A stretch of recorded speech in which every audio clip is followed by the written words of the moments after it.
This is Sg2 Perspectives, a conversation with Sg2 experts and industry thought leaders about the biggest trends in healthcare and what we expect that's going to mean for the future of healthcare delivery. We're always looking for new ideas and topics from our listeners, so please reach out, share your ideas. You can email us at sg2perspectives@sg2.com or connect with us on LinkedIn or Twitter, and you can find links to all that in the show notes. Now, on to this week's episode.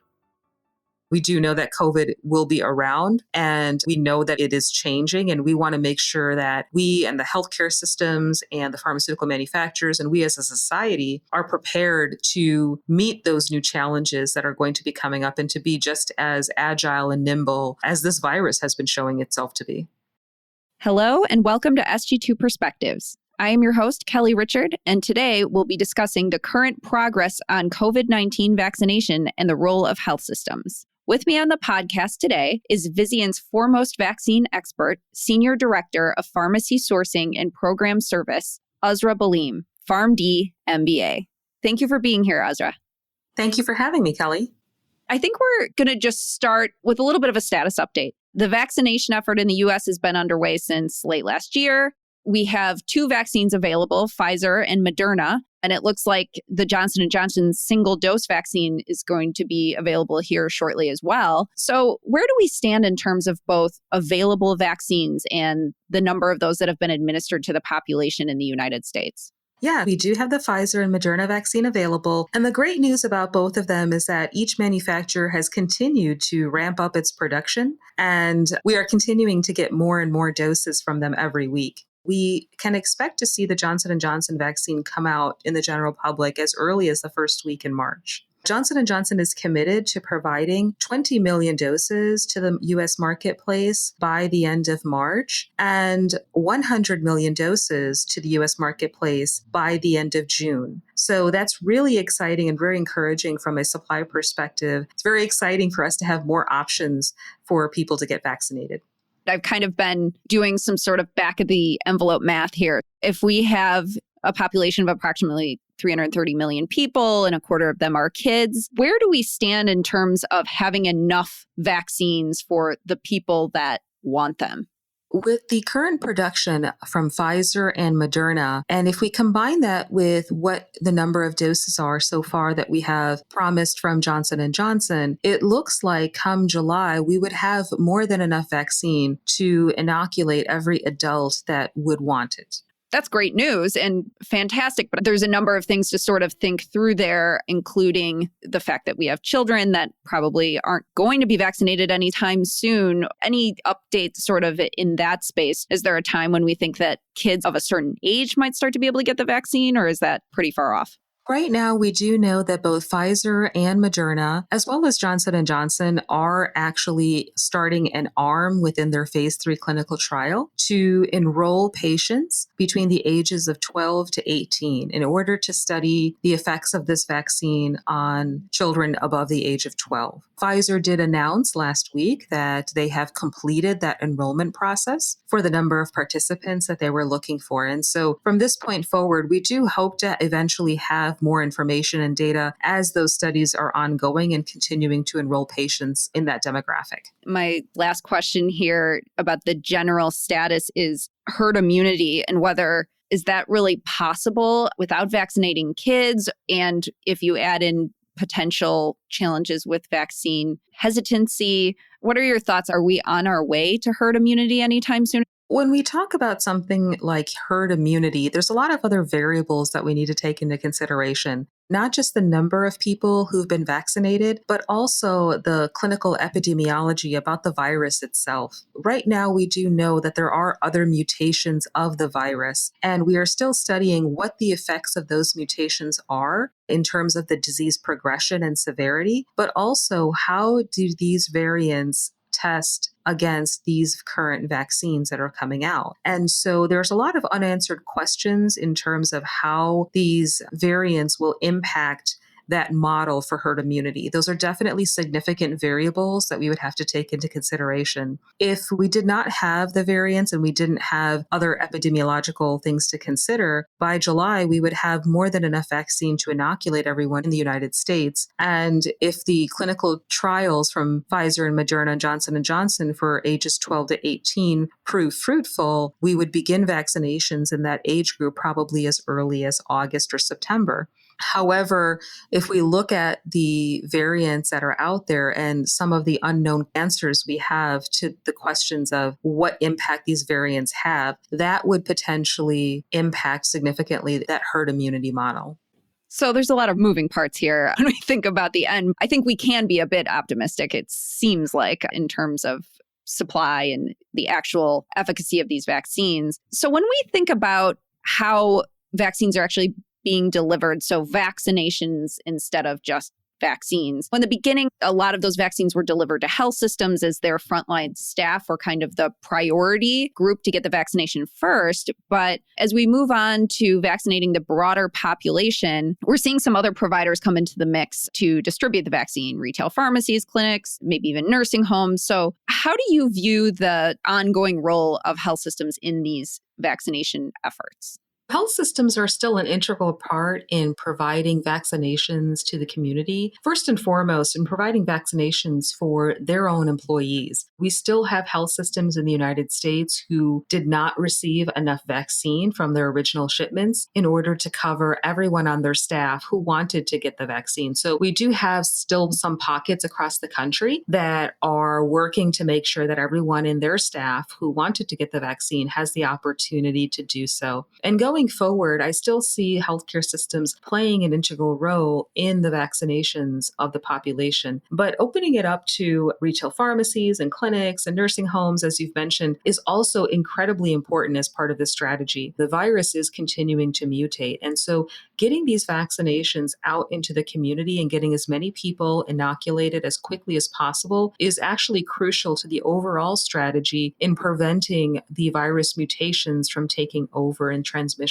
As many distribution channels as we have, as many outlets as we have for healthcare providers to actually provide the physical vaccinations, I think it's great that the government is actually starting to leverage all of those channels in order to get this more quickly out to the population. Within the retail sector alone, when we look at all of the different retail pharmacies and community pharmacies that are out there, all of those providers have on average the opportunity to provide 40 to 50 million inoculations in 1 month based upon their staff and how they've performed during a normal flu season. So that's incredibly helpful to all areas of the country, whether you're in a rural area or an urban area. But our health systems also play a very critical role because when they come in to our healthcare systems for other types of needs, being able to get that vaccination at that site is so much more convenient for that patient. And we want to make sure that we're also capturing that opportunity right when it presents itself rather than making the patient wait. I was just curious when we're thinking about the administration of vaccines, we've heard a little bit and how important it is that we get as many done as possible really before a lot of these variants proliferate. We've heard a little bit about like mass vaccinations that maybe the government would be involved in. And I was just curious whether or not we're hearing that come about. Is that the route that will go, or will it kind of be more of a decentralized model?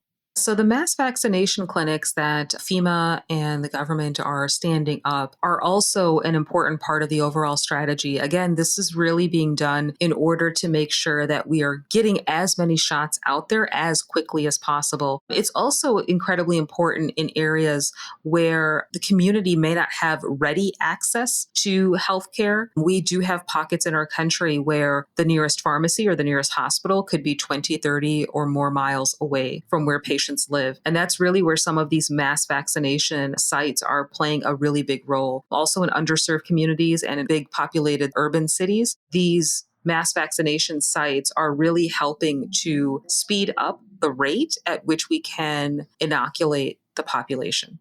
I read something the other day that said the group that has received the most vaccinations are white women, but that's not necessarily the group of people that have been as highly impacted by COVID-19. And I was just curious if you know of any organizations that health systems are partnering with to reach more vulnerable populations.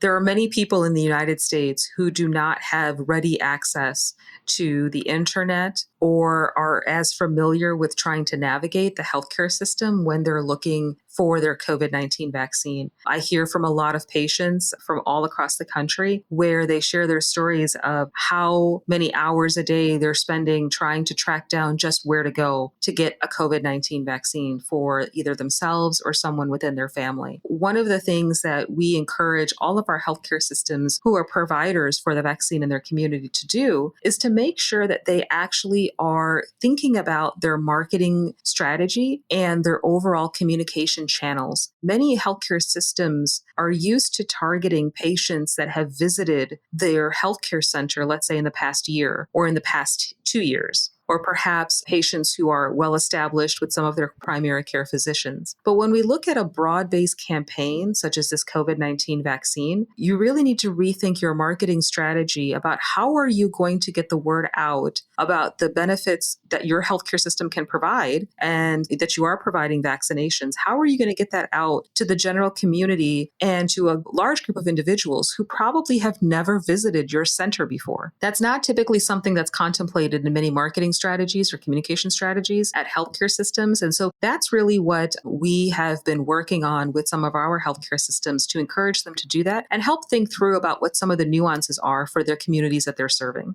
That's great. And do you have any examples or know how they're addressing those things? Any tactics that they're using to get after those folks that they've traditionally had a hard time creating any sort of touch points with? Yes, absolutely. We have worked with a few institutions where they have started leveraging these alerts in their EMR system. So some of the EMR systems come built with the opportunity to automate these alerts out to patients. They're starting to leverage that technology so that way they're not having to tie up additional staff to make phone calls or follow-ups with people for appointments that were already established with their healthcare system. Some healthcare systems have gone so far as to develop a new app that people can download and put on their phone so that way they'll receive reminders and follow-ups and also information on if they're offering the COVID-19 vaccine that day, what's the criteria, and so on and so forth. But when we're targeting population, especially those over the age of 65, and those in rural communities, believe it or not, some of the most effective techniques were what we consider to be pretty old school. Simple flyer posting, advertising in the local newspaper, putting things out in terms of local TV commercials that kind of talk about the fact that that particular healthcare system or center is now offering this, getting the story on their local news channel, the 5 o'clock news or the 6 o'clock news. When people see it, they can say, oh, that's what's going on in my city or in my town or my community. And these are not communication channels that healthcare systems are used to using in the past because they didn't recognize that there was a lot of folks over the age of 65 who maybe have not visited their healthcare system or they're receiving some level of medical care, but it's through other means. This is where sometimes thinking outside the box really means thinking back to the days where we didn't have internet and we didn't have a cell phone, especially when we're talking about the elderly population.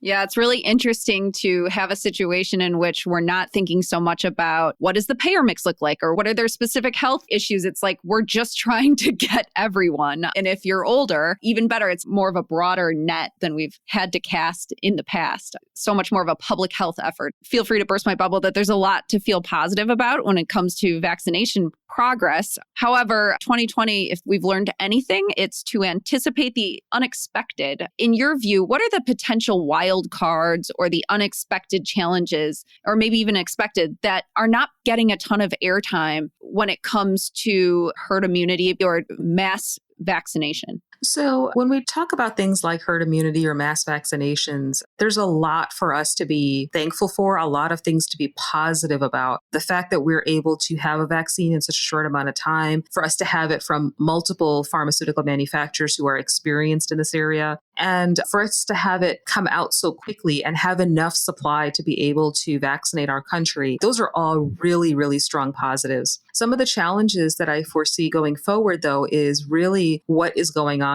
as it relates to the variants. We have 4 identified variants that are out there, and all of the epidemiological studies are showing each one of these variants to be more transmissible for the ability for them to produce a more severe disease and also for them to reduce reduce vaccine efficacy. And so those are things that we know are going to be challenges for us going forward. But I'm optimistic about how far we've come in knowing how this virus operates and how far we've come as a society in developing therapies and vaccines to help us mitigate some of the risk associated with it. One of the challenges I see going forward is how patients are going to respond to getting back to normal. There were a lot of different services that patients had the opportunity to test out and experience for the first time in 2020. Number one, virtual office visits, being able to utilize new apps and different types of technology, whether it was to monitor their heart and blood pressure and transmit that to their primary care physician, or whether it was some other type of remote service.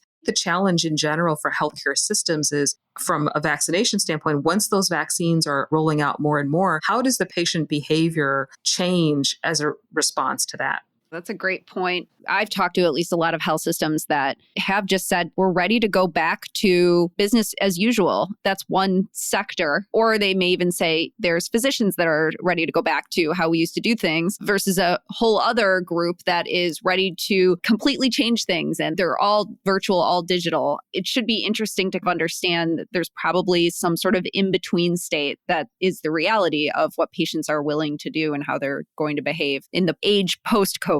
Exactly. And when we talk about the vaccines, I mentioned the variants earlier. We have some of our vaccine suppliers that are already looking into what can we do about the additional variants. Some are exploring the opportunity to have what we call a multivalent vaccine. So while we have a COVID vaccine today, the vaccines going forward for COVID may look differently. For 2022 and beyond, there may be COVID-19 vaccine 2.0, one that's multivalent that contains other types of materials in order to address all of the variants at once. There may be additional boosters for the vaccines that may be administered annually or once every 2 years in order to maintain immunity in an individual. So these are some of the things that we should start thinking about now that may be possibilities in the future, as instead of looking at the vaccination campaign right now as a one and done. We do know that COVID will be around, and we know that it is changing, and we want to make sure that we and the healthcare systems and the pharmaceutical manufacturers and we as a society are prepared to meet those new challenges that are going to be coming up and to be just as agile and nimble as this virus has been showing itself to be.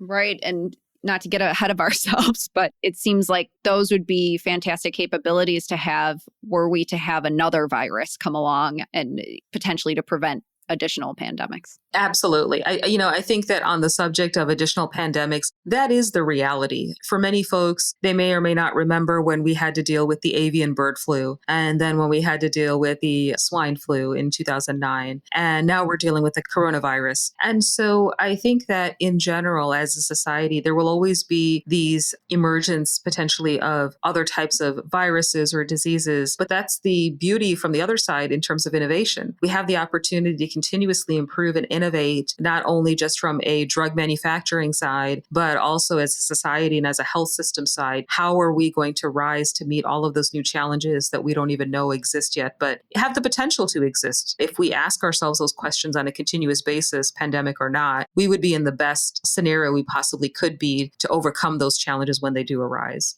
Absolutely. It's really developing the skills and the capabilities to meet challenges that we don't even know are challenges yet. Well, thank you, Azra. I really appreciate you coming on the podcast, and I hope to have you on again soon. Well, thank you for having me. This was great. This has been another episode of Sg2 Perspectives. If you like what you are hearing, please subscribe and don't forget to rate and review. We'd love to hear from you. Please connect with us on LinkedIn or Twitter at Sg2 Healthcare. You can also reach us via email at sg2perspectives@sg2.com. Reach out and let us know what healthcare trends are most important to you. Please also listen and subscribe to our colleague, Dr. Tom Villanueva's Modern Practice podcast on Vizient's Medical Leadership channel. Tom discusses key healthcare trends through the clinical leadership lens. You can find it wherever you listen to podcasts. Thank you for listening.